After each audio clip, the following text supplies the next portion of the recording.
shemeji yako ya mtoto mdogo sana, na mara nyingi anakuambia kwamba mtoto mdogo akitafuta utani usimkataze, mruhusu akutanie mara 100, na wewe ukija kutania mara hii moja, naamini itakuwa ndio mwisho wa utani.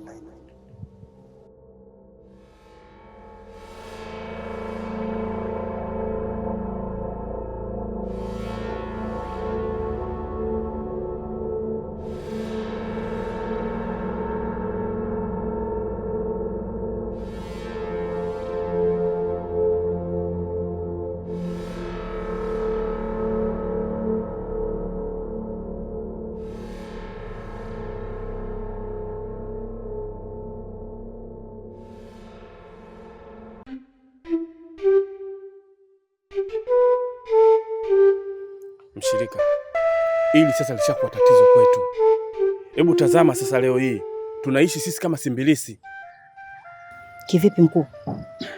Utauliza kivipi wakati wewe unafahamu? Mkuu wa anga amekuja nyumbani kwangu, amekuja kusema maneno ambayo ya kututisha sisi na kudai kuwa anahitaji vilonga wima vaji. Ina maana amejua kama sisi tumechukua. Mkuu, hivi ni vilonga wima vya G. Kwa nini yeye aseme vya kwake? Au kwa nini yeye avichukue? Kwa maana hiyo inamaanisha moja kwa moja G yuko kwa mkuu wa anga, na ndio maana hata mtaani haonekani Isitoshe pia yule mtoto wake ambaye naishi naye pale, mimi ni mpwa wangu amemfanyia kitu kibaya sana. Hii yote ilikuwa lengo si mtoto wake, lengo lilikuwa ni mimi, ili aniumize. Alitaka nipige chuma ili nipasuke mimi. Kwa hiyo ndo kuniambia mkuu, mchimba kisima kaingia mwenyewe. Na sio mchimba kisima tu aloingia mwenyewe, yaani hii samaki kajikaanga na mafuta yake. Na hii leo naitangaza vita kati ya kwangu mimi na yeye. Na hii vita sio mimi peke yangu, na wewe inabidi ushiriki kwa nguvu zako zote. Aha. Kwa hiyo basi yeye anataka ugomvi na sisi, aliyakuwa sisi tulishakataa ugomvi na yeye, tukawa tunafanya mambo yetu bila kumshirikisha yeye. Basi sasa anachotakiwa atujue sisi ni 32, huwa atuchekeleaje maovu. Asichokijua sasa, sisi ndio 45 minuno tu. Hamna kuchekelea mtu. Nimekuelewa mkuu. Basi sasa tunatakiwa tufanye kazi kwa nguvu zote na jitihada zote ili zoezi letu lifanikiwe. Kumbuka, minuno tu.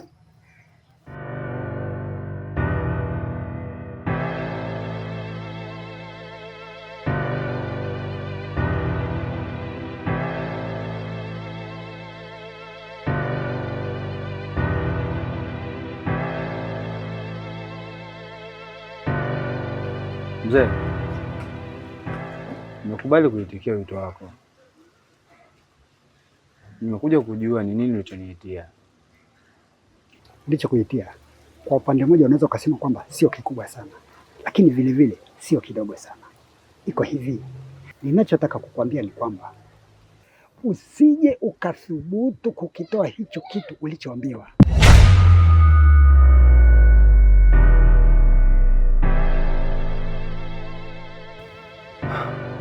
Mzee, hivi wewe na mzee Kapongo kuna nini ambacho mnakitaka kwenye mwili wangu? Mbona siwaelewi? Mnazidi kunichanganya. Najua linakusumbua akili sana kujua kwamba ni kitu gani, ila muda wake bado. Kukwambia sishindi. Tatizo nitakapothubutu kukwambia kwamba ni kitu gani, itakuwa ndio mwisho wa hicho kitu kufanya kazi. Ina maana kwamba hakitaweza kufanya kazi tena.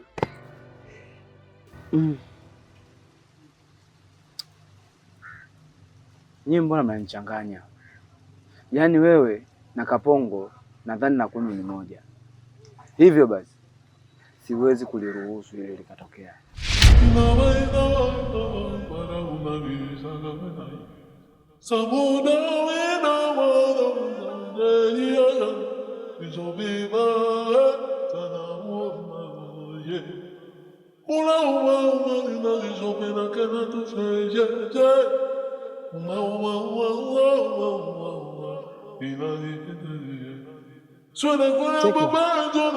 Unajua kwa nini?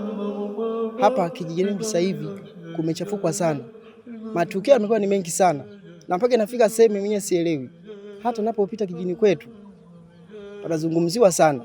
Ni kweli kama unavyosema, hapa kijijini matukio ni ya kutisha na ajabu sana. Lakini habari tena nyingine iwe ya kusikitisha au ya kufurahisha, sijui niseme, nasikia Mo amerudi. Amekuja? Kinachosikitisha, ile familia hamna mtu asiyeijua. Ile familia ndio imefanya mpaka hadi jina la kijiji chetu limebadilishwa. Kijiji kinaitwa kijiji cha familia.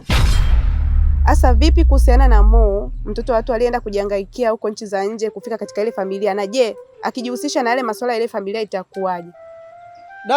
Ni kweli unachokizungumza. Ila jambo lolote lisikia kwa mwenzako, omba lisikukute wewe mwenyewe. Dunia utaiona chungu. Usije ukanyanyua mdomo wako kuzungumza maneno yoyote mtaani. Mamake na Abi anajua kila kitu. Ukija kusubutu kuongea, cha msingi tumtafute Mo, tukaenee chini tujue jinsi gani ya kumsaidia.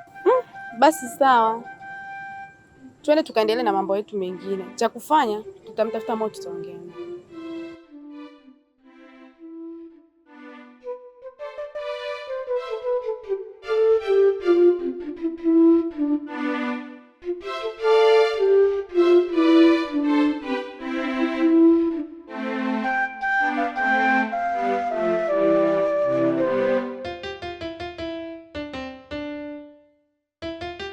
Tekra, samahani kwa kupotezea muda.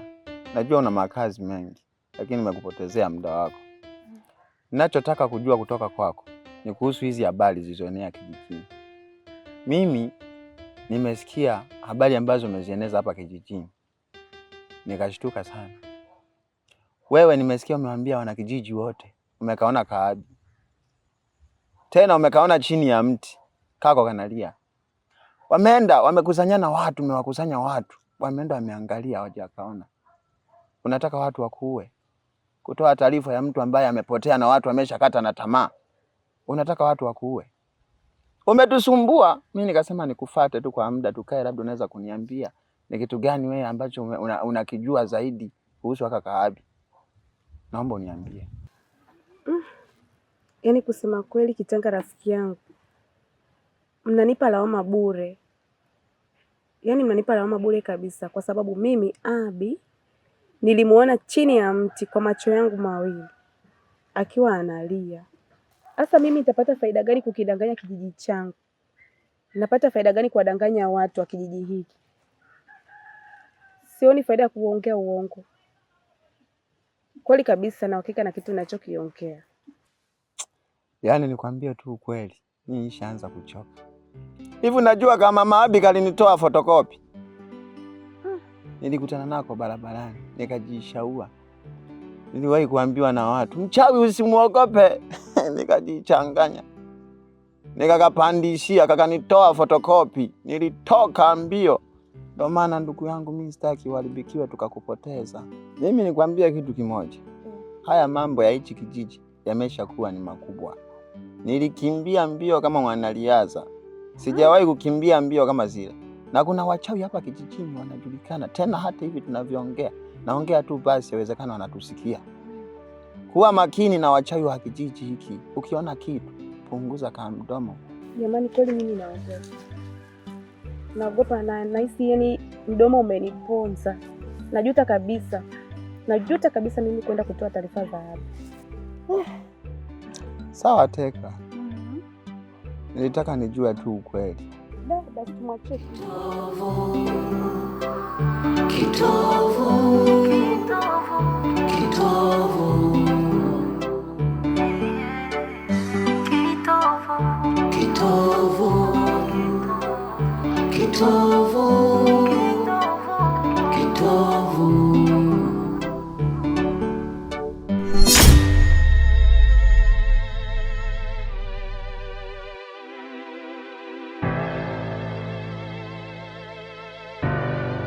Hivyo binti, kwani hakuna wakubwa eh?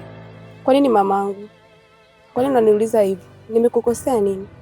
Hivi ulikuwa una sababu gani mtu mzima kama mimi kunidanganya tena huku ukinikimbiza na kuniambia umemwona Abi na kufika pale na tusimkute?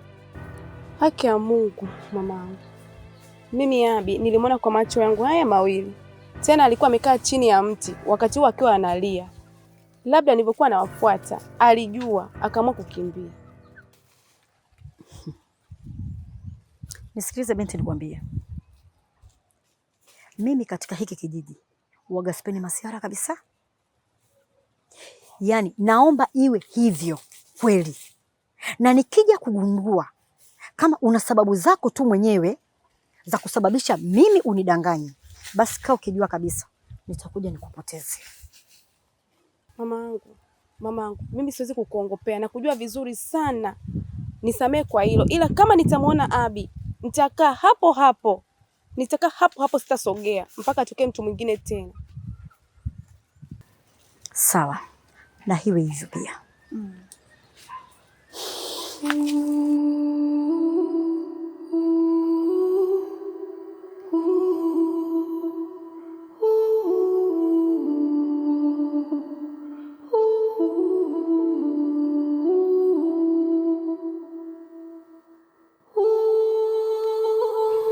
Samahani rafiki yangu kwa kukusimamisha hapa. Kuna mambo najiuliza na sipati hata majibu, kwa maana yanazidi kunichanganya. Naomba nikuulize, ulihudhuria kwenye msiba wa binti yangu? Na je, ulishiriki kwenda makaburini? Msiba? Kaburi? Unazungumzia kitu gani hicho? Toka nimekaa hapa kijijini sijawahi kusikia msiba wala kuona watu wakihudhuria msiba kwa shangazi yako, wala kusikia taarifa mtoto wako amekufa. Sasa unavyoniambia mimi nimehudhuria msiba wa mtoto wako, unataka unifanye mimi ndo mchawi nimemuua mtoto wako? Hata vitu vya ajabu wewe. Alafu sihitaji kusikia habari za familia yako. Familia yako inakuhusu wewe. Naomba unisikilize kwa makini. Nimesimama hapa nikijua unataka kuniambia mambo ya kutoka South. Unaniambia mambo ya familia yako. Hususan ni mambo ya shangazi yako. Shangazi yako sihitaji kusikia habari zake. Hiyo ni familia yako. Umerudi, kaa nayo kitako. Zungumza nayo vizuri. Watakwambia kaburi liko wapi. Watakwambia na msiba waliuweka wapi. Acha kunichanganya. Ukiendelea na hizi story, utanikela, utaniona mbaya, utaniona sura yangu ya haka ya pili. Vingi vinatokea, ni vigumu kuvizoea. Mbona unaona kama picha naendelea? Maisha yangu yamekuwa kizungumkuti hivi.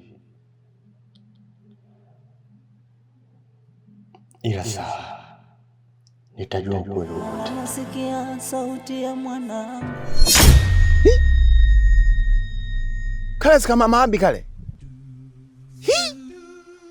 Mungu wangu, nisaidie. Navyo kajua kale kamesha sikia maneno yote niliyoyazungumza. Nafanya nini mimi na nitapita wapi? Imekula kwangu leo. Lazima nikachenge. Huyu kwa nini ameniona tu alafu akasita? We Kitanga hebu njoo hapa. Nije kufanya nini? Nimekwambia njoo.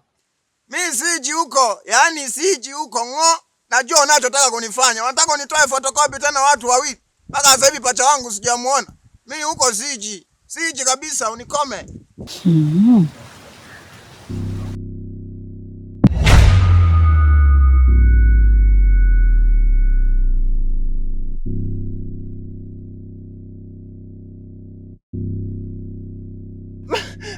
Mamchungaji, wewe sio kachawi, wewe ni mamchungaji, mtu wa maupako yake. Sijasema chochote, naomba niache tu niende, naomba niache mamchungaji, sijasema chochote wewe. Kama hujafanya chochote na hujui chochote, kwa nini unikimbie? Wasiwasi tu mama, mimi sijasema chochote, wasiwasi wangu tu. Utaniambia au la? Sijui chochote mama, mimi sijui chochote. Naomba unisikilize. Naomba uniambie kila kitu. Ngoja nikwambie. Ngoja nikwambie leo usinifanye chochote. Usinifanye chochote mama, niko chini ya miguu yako, usinifanye chochote. Mama, ngoja nikwambie, tulikuwa tukakula bondeni. Nikakutana na ule ndugu yako Msauzi yule alotoka Sauzi. Hivi akutana naye, akaanza kuniambia habari za msiba. Hatujaongea kitu kingine. Kwa hiyo ukamjibu nini? Nilichomjibu nikamwambia mimi sijui chochote, na wala pale nyumbani kwako sijawahi kuona msiba. Si ndio hivyo mama mchungaji? Sijawahi kuona msiba mama mchungaji mimi pale. Ulichomjibu wewe umekosea. Na kutuma. Nenda kamwambie hivi. Ni kweli kabisa. Pale nyumbani msiba ulikuwepo, tena wa mtoto mdogo. Sasa mimi ndamuona wapi? Ashaenda na sijui ameelekea wapi. Kamwambie sasa hivi. Nenda. Sawa.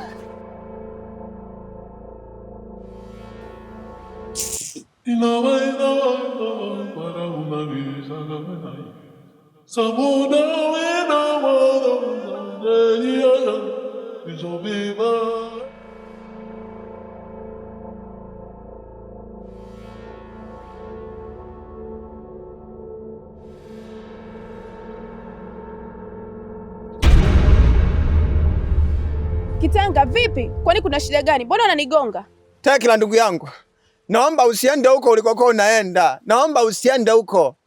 Kuna kitu nimekutana nacho huko. Nimekutana na kama Maabi uso kwa uso. Kamenipa na kazi ya kufanya. Kazi gani? Kameniambia niseme kitu ambacho si cha kweli. Niende nimwambie ndugu yake kuna msiba hapa kijijini ulitokea kuhusu mtoto wake. Kitanga, unasemaje? Kakuagiza?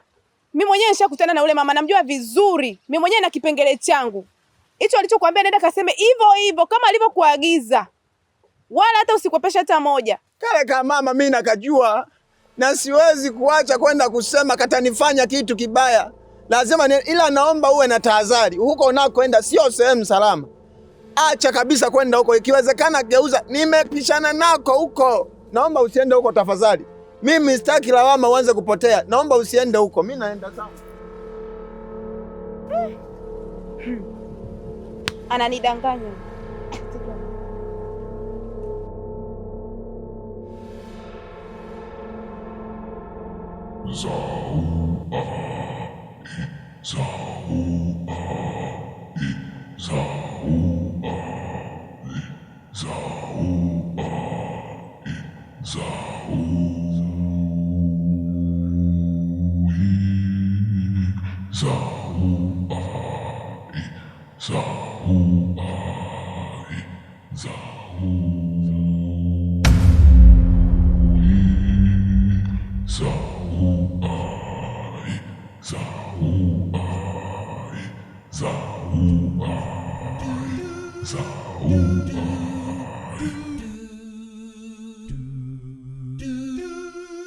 Babu, naona kaka kwa sawa.